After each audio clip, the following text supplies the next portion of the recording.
muy importantes. Vamos a tocar el tema de los anticoagulantes, uno de los medicamentos aliados de nuestra especialidad. Hay que saberlos usar, hay que saberlos monitorizar, ¿no? Si bien es cierto, se pueden usar en diferentes situaciones, como profilaxis, cuando el paciente está hospitalizado varios días, se puede usar en forma profiláctica o también como tratamiento. Incluso también se puede usar como lisantes, ¿no? Cuando trombolizantes, cuando hay que utilizarlos, ¿no? Por ejemplo, en los ACVs. Entonces, iniciamos. Algunas cositas generales que debemos saber antes de iniciar. Eh, Saber y recalcarles nuevamente que los factores de vitamina, que son vitamina K dependientes, tenemos al 2, 7, 9 y 10, y la mayoría se generan o se sintetizan a nivel del hígado, ¿no? Si el hígado comienza a fallar, comienza a disminuir esta cantidad de factores. Hay que tener mucho cuidado, hay que monitorizar, si bien es cierto, no solamente la función hepática, también la cantidad de factores de coagulación para saber si estamos con una coagulación óptima. Cofactores, ¿qué cofactores tenemos? Los cofactores son el 5 y el 8, ¿no? Y se sintetizan básicamente en el hígado, ¿no? Pero también lo tienen las plaquetas, las células endoteliales, y en el caso de la vitamina, o disculpen, del factor 8, las células endoteliales. En cuanto a los activadores del sistema de contacto, que básicamente es la precalicreína, quininógeno, el factor 12, el factor 11, todos se sintetizan en el hígado, ¿no? No hay otro lugar donde se haya descubierto su síntesis. En cuanto a la fibrinoformación, el fibrinógeno es el que ocupa el primer lugar, y el estabilizador de la fibrina, que es el factor 13, donde se generan básicamente en el hígado, y algunas se puede tener una pequeña cantidad en la plaqueta.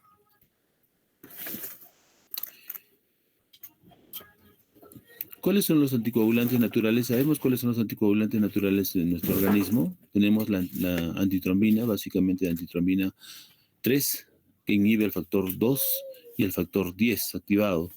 Tenemos a la síntesis de la proteína C, ¿no? Y la proteína C básicamente inhibe a los cofactores, que son el factor 5 y el factor 8 activado, ¿no? También pertenece a las vitaminas K dependientes. Es un cofactor, la proteína S, ¿no? O sea, la proteína S actúa como cofactor de la proteína C, que también es un anticoagulante natural, ¿no? En cuanto al sistema fibrinolítico, tenemos al plasminógeno, ¿no? Es el eje de la destrucción de la fibrina, ¿no? Esto se va a convertir por diferentes formas en plasmina, y es el que degrada directamente la fibrina. Tenemos anticoagulantes de acción directa y anticoagulantes de acción indirecta. Las de directa son capaces de inhibir la cascada de la coagulación y van directamente hacia la trombina. En cambio, los de acción indirecta interactúan con otras proteínas o actúan con otras vías metabólicas que alteran el funcionamiento de la cascada de la coagulación. Al final, repercuten ambos sobre la cascada de la coagulación, directa e indirectamente, ¿no? Tenemos a los inhibidores de la antitrombina 3, que son la heparina no fraccionada y la heparina de bajo peso molecular. Inhibidores de la síntesis de factores de coagulación, tenemos los derivados del tioticumarol, como son la warfarina, que es la más conocida, ¿no? La cenocumarol también se conoce en otros países, pero nosotros en nuestro país conocemos más a la warfarina. Y acá vemos, ¿no? Esta es la cascada de coagulación, y son los puntos claves donde funcionan algunos anticoagulantes, como por ejemplo la heparina, ¿no? La heparina sabemos que actúa sobre la protrombina, o sea, sobre el factor 2, y también actúa sobre el factor 10, ¿no? Antagonistas de la vitamina K, sabemos que los vitamina K dependientes, ¿cuáles son? El 2, 7, 9 y 10, ¿no? Entonces actúa sobre esos factores de coagulación. La irudina, a través de la trombina, ¿no? Es un lisante, ¿no? Del trombo. Se utiliza ya en casos extremos.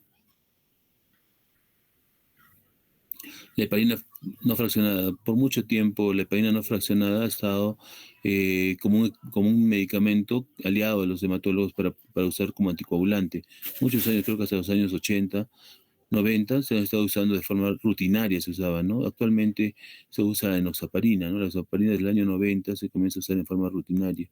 La enoxaparina tiene más efectos, menos efectos adversos que la heparina no fraccionada. La heparina no fraccionada tiene que ser monitorizada, y mayormente es monitorizada por el tiempo parcial de tromboplastina activa, ¿no? La heparina no fraccionada es la mezcla de glicosaminoglicanos extraídos del cerdo bovino. Existen formas comerciales con pesos moleculares entre 5 a 10 kilodaltons, ¿no?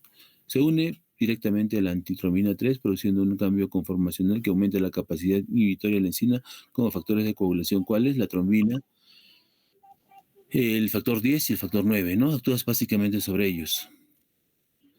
Y como les vuelvo a repetir, hay un examen de laboratorio que se usa para monitorizarlos, es el tiempo parcial de tromboplastina activa, que debe estar entre 35 y 40 segundos como parámetro normal.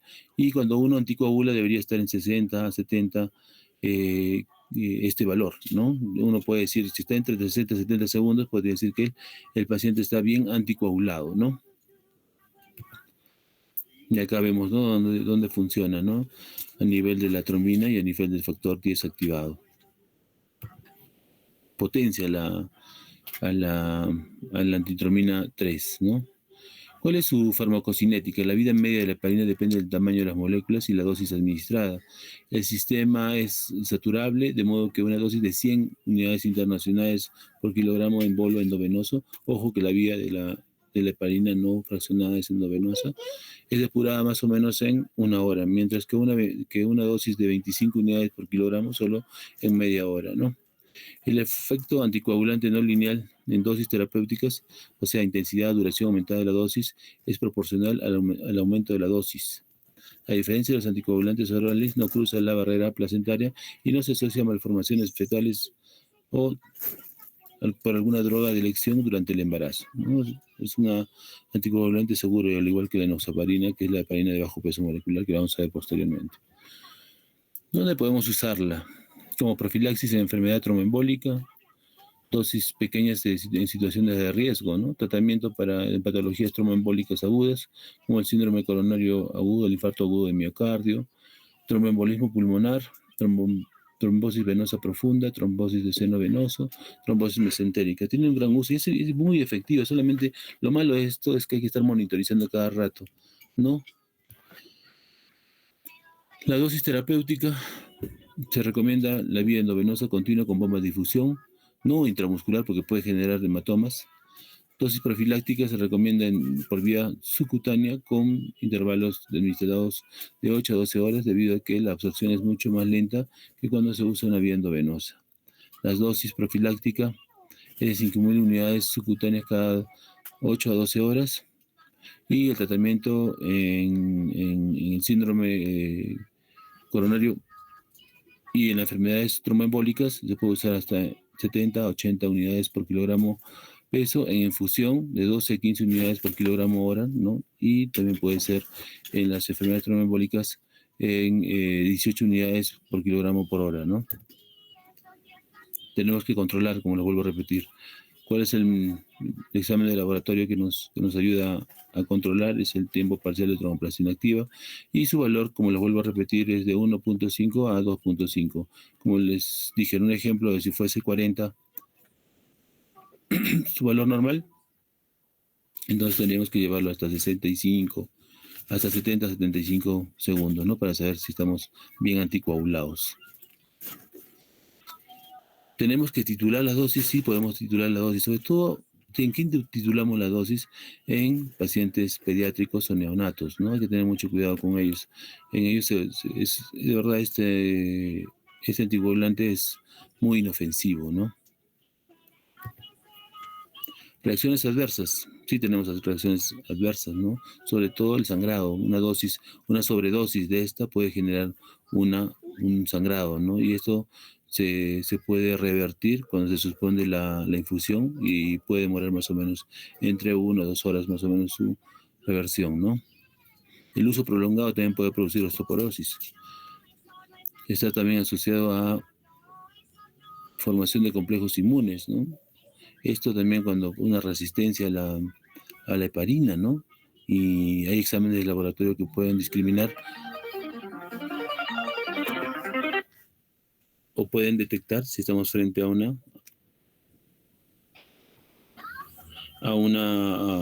refractariedad, a un rechazo de la heparina no fraccionada.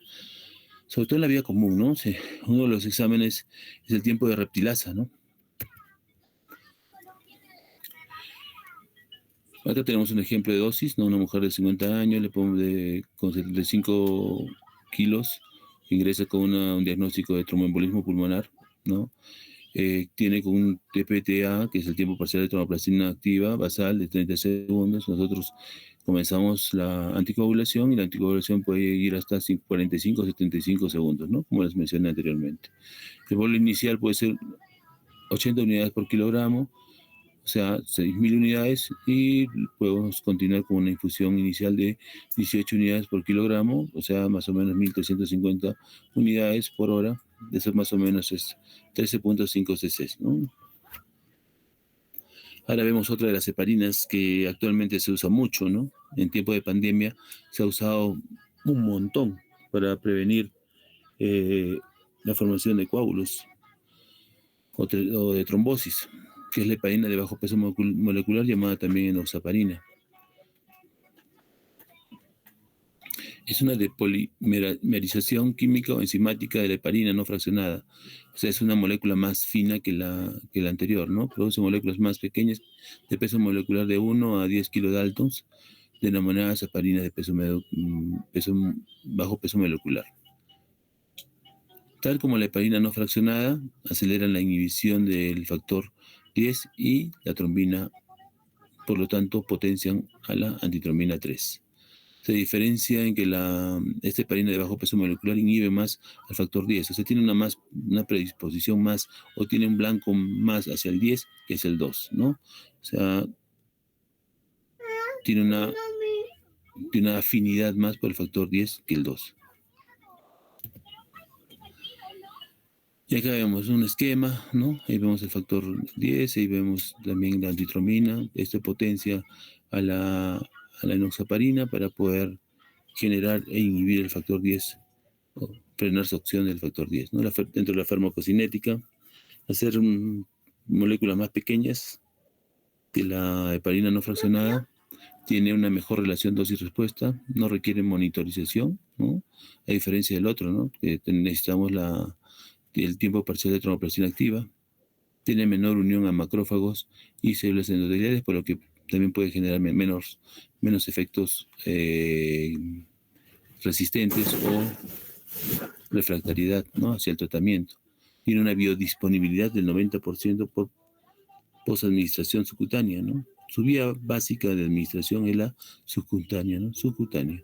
Otras ventajas es que producen menos osteoporosis y producen menos sangrado. Incluso una de las características principales es que también producen menos ese efecto de plaquetopenia, ¿no? Que lo produce la heparina no fraccionada. Reduce la cantidad de las plaquetas. Tiene limitaciones, ¿no? La ejecución renal hay que ajustar la dosis, ¿no? Si cuando hay un paciente con insuficiencia renal hay que ajustar las dosis. La administración, como les vuelvo a repetir, la vía subcutánea, ¿no? La dosis va a depender del tipo de la heparina de bajo peso molecular. Básicamente la que más se usa dentro de las dos, que es la deltaparina con la enoxaparina, más se usa la enoxaparina. Y una dosis profiláctica va de 40 a 60 miligramos, ¿no? Más o menos, por vía subcutánea por día, ¿no? En cambio, la forma terapéutica es de 1 miligramo por kilogramo cada 12 horas, o también pueden usar la dosis de 1.5 miligramos por kilogramo día, sobre todo en enfermedades tromboembólicas. Hay RAM alérgica a la enoxaparina, sí puede aparecer RAM hacia la enoxaparina, hay que tener mucho cuidado cuando se administre la enoxaparina, también hay que estar alertas. La fundaparina es análogo sintético del pentasacárido que lo une a la antitrombina. Su acción exclusiva es sobre el factor 10 activado, vida media más larga, aproximadamente 17 horas. Su biodisponibilidad subcutánea es cerca de 100%. Se excreta en forma intacta en orina, contraindicada en insuficiencia renal, sobre todo si tiene un cáncer de creatinina menos de 30 ml por minuto. Acá tenemos un cuadro donde podemos ver las ventajas y desventajas, algunas características entre las tres que hemos hablado, la heparina no fraccionada, la heparina de bajo peso molecular y el fondaparinux, ¿no? Vemos algunas características muy importantes, la que más se usa y la que tiene más seguridad de administración es la heparina de bajo peso molecular.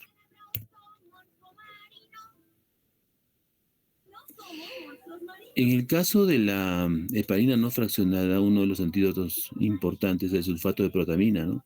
Sus antídotos, ¿no? Un antídoto importante para poder neutralizar la cantidad de heparina, ¿no? Más o menos 1 miligramo neutraliza 100 unidades de heparina, ¿no? Para que ustedes se den cuenta la magnitud de la potencia de la protamina.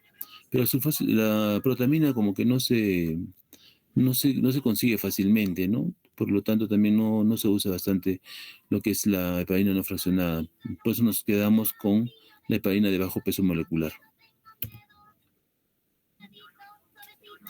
Hemos visto las vías parenterales, ahora vamos a ver los anticoagulantes por vía oral. Una de las principales y los más conocidos y más antiguos medicamentos anticoagulantes es la warfarina, ¿no? Que antes se utilizaba como veneno para ratas, cuando estos generaban molestias y actuaban como plagas en los cultivos en los Estados Unidos, lo utilizaban como veneno para ratas y esto les producía una hemorragia masiva, una hemorragia cerebral que lo conducía a la muerte, ¿no? Entonces, viendo esa característica, se vio que se podía usar en seres humanos, pero en mínimas cantidades para anticoagularlos y hasta ahora se sigue usando, ¿no? Hasta nuestros tiempos, ¿no? Miren las características según la historia. Sheffield, ¿no? Fue uno de los primeros que vio esto, analizó todo esto y hizo origen, ¿no? De dónde provenía. Carl Paul también, ya él descubre el compuesto denominado dicumarol, que es uno de los principales análogos y son parte de los hongos del heno, ¿no? En 1946, ¿no? Es donde les dije, ¿no? Que se usó ya como raticida. En 1951, un recluta de la Marina de Guerra de Estados Unidos intenta suicidarse y se toma una gran cantidad de este raticida que contenía warfarina y le da genera una serie de trastornos hemorrágicos, ¿no? Y esto se utilizó, ¿no? Como por ejemplo para poder usar en menor cantidad como un medicamento que pueda apoyar a aquellos pacientes que sufren de trombosis, ¿no?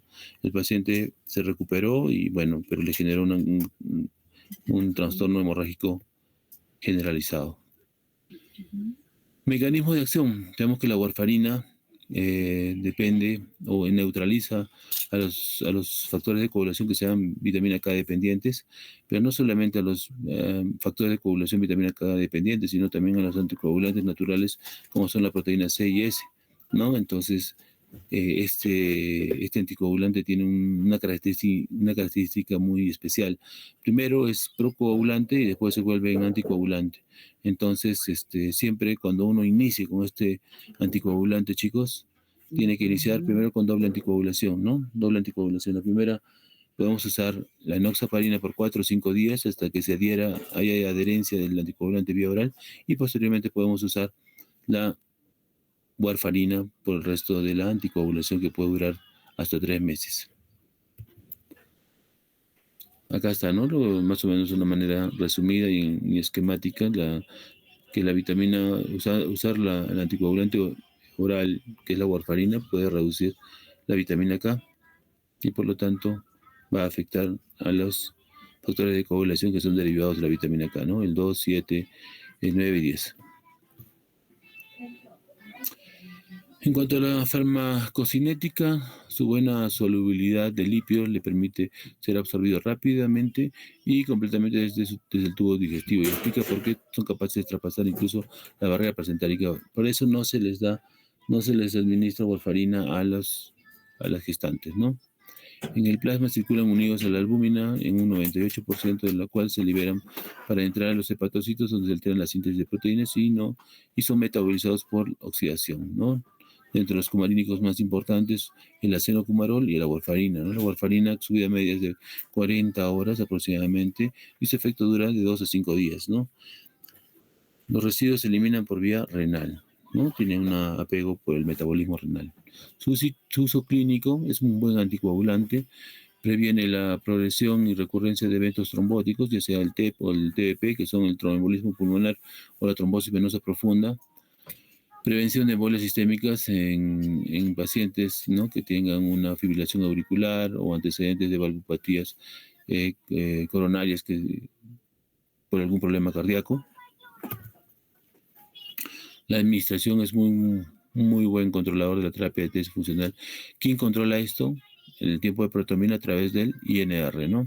La dosis habitual es de 5 miligramos al día, inicialmente por 2 a 3 días, y luego se puede ajustar según el INR del paciente, ¿no? En cuanto al senocumarol, que no lo tenemos acá en nuestro país, es de 4 miligramos al día por 2 a 3 días, y luego se puede ajustar el INR, ¿no?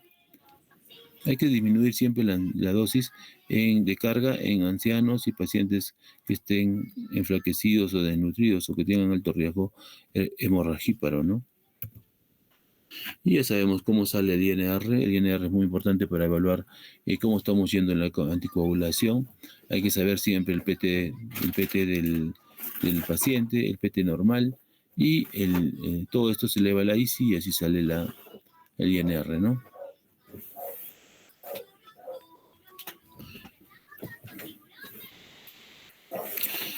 ¿Cuál es el objetivo de la anticoagulación por vía oral con warfarino? Es tener un INR aproximadamente entre 2 y 3. Algunas situaciones patológicas nos pueden decir que podamos llevar este INR a 2.5, 3.5, como son aquellos pacientes que tienen o que se les ha instaurado una válvula protésica, ¿no? Ellos tienen que aumentar un poco la anticoagulación, debe ser un poquito más exigente. La dosis se va ajustando tras la semana de haber sido anticoagulado. Reacciones adversas pueden provocar alopecia, malformaciones congénitas en embarazadas. Puede haber hemorragias, ¿no? Cuando el INR está por encima de 5 o 6, puede haber hemorragias ocultas, incluso en las heces, orina. Hay que tener mucho cuidado con la anticoagulación. Hay que tener mucho cuidado con los pacientes por encima de los 75 años o aquellos pacientes que tengan antecedentes de hemorragia previa, ¿no?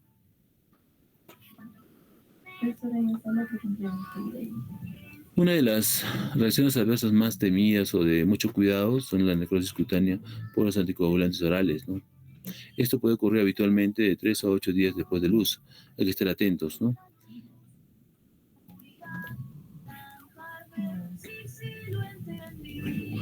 Por eso, para nosotros evitar la mayoría de reacciones adversas, hay que usar dosis mínimas, ¿no?, para poder iniciar la anticoagulación.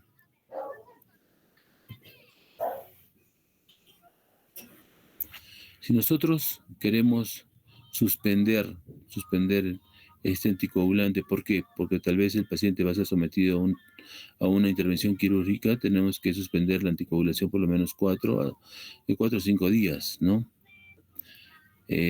Podemos usar nuevamente enoxaparina hasta el día que va a ser la operación, ¿no? Porque si le quitamos el cuarto o quinto día, el paciente va a estar desprotegido por todos estos días. Entonces, ¿qué hacemos? Usamos enoxaparina y suspendemos la enoxaparina un día antes de la operación.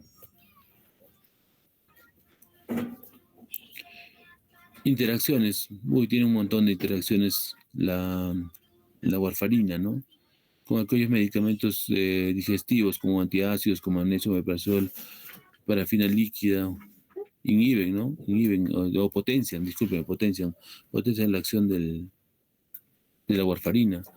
Algunos medicamentos cardiovasculares como la amiodarona, quinidina, diuréticos, heparina, puede potenciar también igual el efecto de la warfarina, ¿no? Hipolipemiantes como el gemfibrosilo también puede potenciar, ¿no? Dentro de algunos medicamentos que se usan para alteraciones del sistema nervioso, como los antidepresivos, antiserotoninérgicos, la clopromacina, pueden potenciar también. Algunos medicamentos que se usan en endocrinología, como esteroides, anabolizantes, tiroxina, ¿no? Eso puede potenciar también. Hay algunos medicamentos que pueden inhibir. Tenemos el sucralfato, espironolactona, tiazidas, ¿no? Barbitúricos, carbamazepina, fenitoínas, haloperidol, ¿no? Todo eso pueden inhibir la, la potencia de la warfarina. Acá hay otros, ¿no? Incluso los antibióticos no se escapan de esto, ¿no? Hay muchos antibióticos que potencian, ¿no? Como por ejemplo los aminoglucósidos, el clotrimazol, las cefalosporinas, el ketoconazol, el fluconazol, ¿no? Algunos analgésicos como o antiinflamatorios como la aspirina, los AINES, el allopurinol, inmunosupresores también pueden potenciar la acción de la warfarina, rifampicina, antihistamínicos, anticausativos orales y santinas también pueden inhibir la acción de la warfarina. Es una molécula muy, muy inestable, ¿no? Y algunos medicamentos o también algunos alimentos, ¿no? Hay algunas indicaciones y contraindicaciones, unas contraindicaciones para el uso de estos anticoagulantes, ¿no? Por ejemplo, tenemos contraindicaciones absolutas y relativas. Dentro de las absolutas, la diátesis hemorragia, procesos hemorrágicos activos, retinopatías hemorrágicas, aneurismas o neoplasias intracraneales, algunas relativas como la hepatopatía crónica, hernia de hiato, gestación, pericarditis por derrame y algunas alteraciones mentales, ¿no? Otros anticoagulantes por vía oral, los considerados como los nuevos anticoagulantes orales, los llamados NACOS, ¿no? Tenemos al dabigatran, que es un profármaco, bloquea en forma reversible el sitio activo de la trombina, el rivaroxaban, que inhibe el factor 10 activado. No existen formas de monitorizarlos, no hay antídoto específico creado hasta el momento, aunque actualmente hay ya algunos trabajos de investigación que están en fase 2 que están justamente creando el antídoto del rivaroxaban, ¿no? Dentro de los avanes tenemos también el apixaban y dabigatran, ¿no? Y acá están las acciones donde actúan, ¿no? A nivel de la cascada de coagulación inhiben básicamente al factor 10. Y acá está la vitamina K, ya saben, ¿no? La warfarina, luego para recordarlos. Y hay un sinfín de estudios que tratan de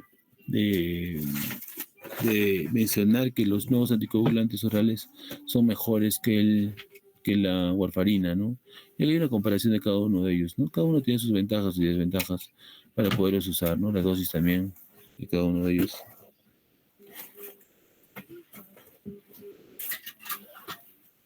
Algunas características farmacocinéticas y farmacodinámicas del rivaroxaban.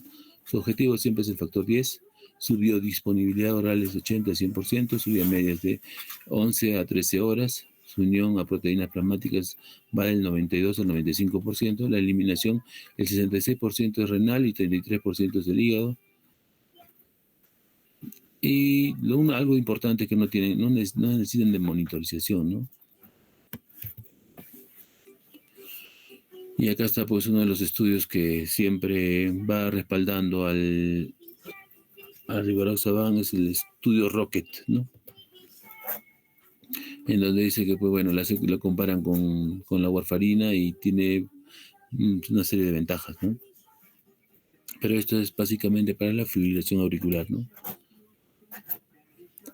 Y uno de las primeras principales marcas de este medicamento es el Xarelto, ¿no? Su nombre comercial, ¿no? Que viene de 15 miligramos a 20 miligramos. Dosis iniciales podemos usar con 20 miligramos y posteriormente pasar a 15 miligramos. Eso es todo, chicos. No sé si están despiertos. Hemos demorado exactamente casi 35 o 40 minutos. Lady, ¿me escuchas? Sí, doctor, sí se le escucha. Y con esto hemos terminado.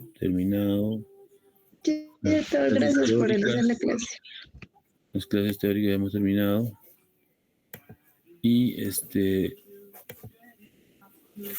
nos queda el examen escrito que con Lady hemos conversado, que creo que va a ser el martes, ¿no? Sí, doctor, el martes. Y con eso terminamos la teoría y nos quedaría solamente regularizar la práctica con algunos grupos. Sí, doctor. Doctor, no se olvide de pasarme las diapositivas, por favor. Ya te la paso ahorita, ¿ya? Ya, doctor. Listo, Doctor, chicos. una consulta.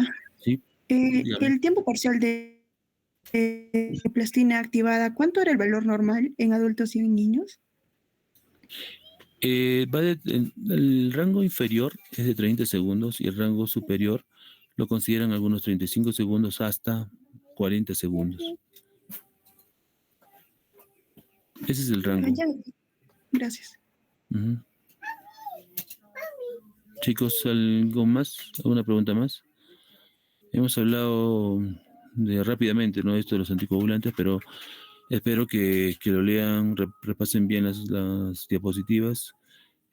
Son herramientas médicas que nos ayudan bastante cuando nos vemos frente a algún trombo, ¿no? Hay que saberlos utilizar, no le tengan miedo. A la enoxaparina sobre todo es un buen aliado. ¿Alguna otra pregunta? Lady, entonces, si no hay más, nos Sí, vemos doctor, no hay preguntas. el El martes. martes. Ya, doctor. Listo. Buenas noches, chicos. Buenas noches. Muchas gracias, doctor. Hasta Buenas luego. noches. Buenas noches. Buenas noches, doctor. Buenas noches.